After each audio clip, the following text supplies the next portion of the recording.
Good morning and welcome to Global Campus Group. In this first lesson of Unit 1, Exploring Business, we will study the features and success of business.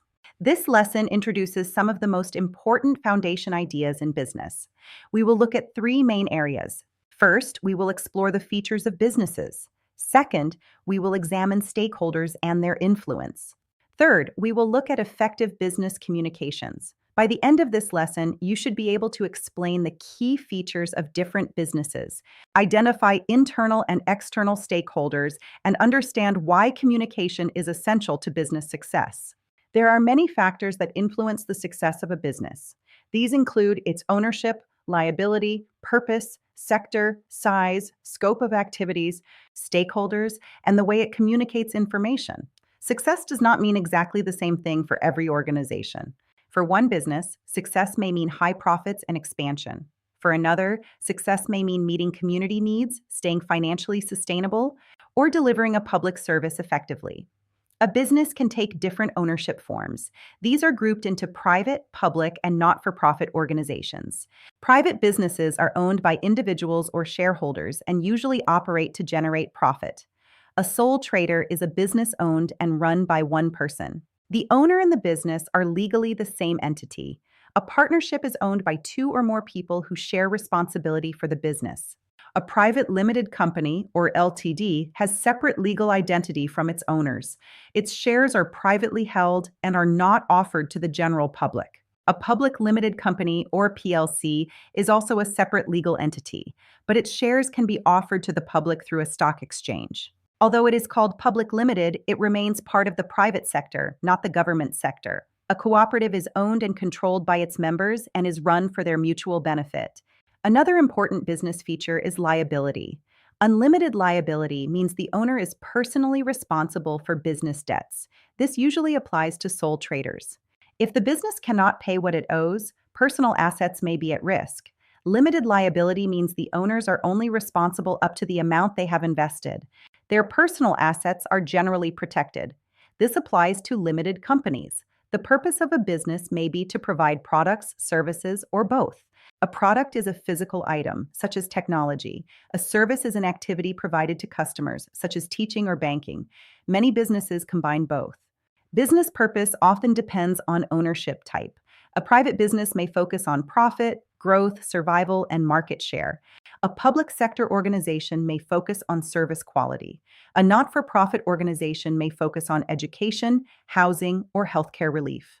Businesses also operate in different sectors of the economy. The primary sector involves the extraction of natural resources, such as farming and mining.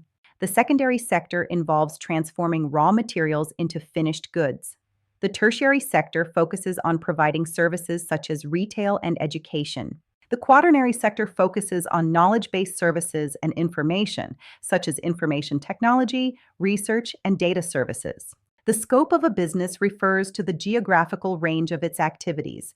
A local business serves a local area. A national business operates across one country.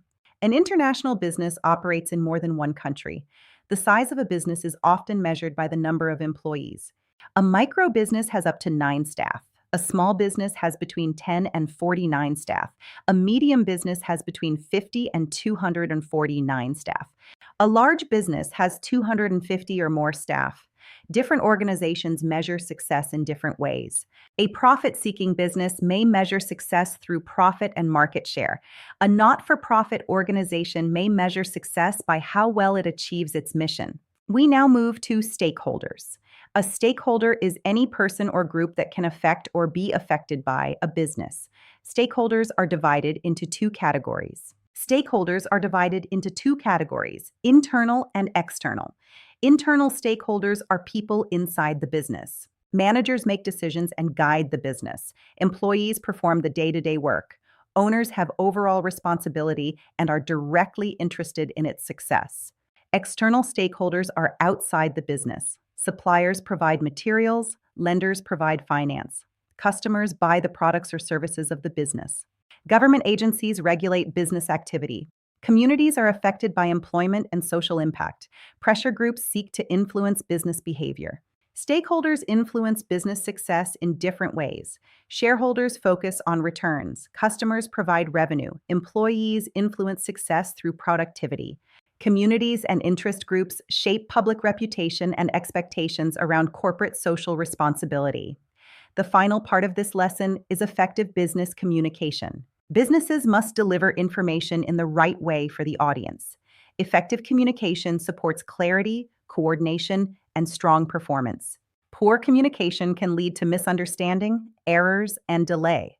Written communication is used when detail and formality are important. This includes formal reports, emails, and financial documents. Oral communication is useful when information needs to be discussed in real time. This includes meetings, presentations, team briefings, and video conferencing. Slide-supported presentations are especially useful for larger groups. Digital communication is also very important.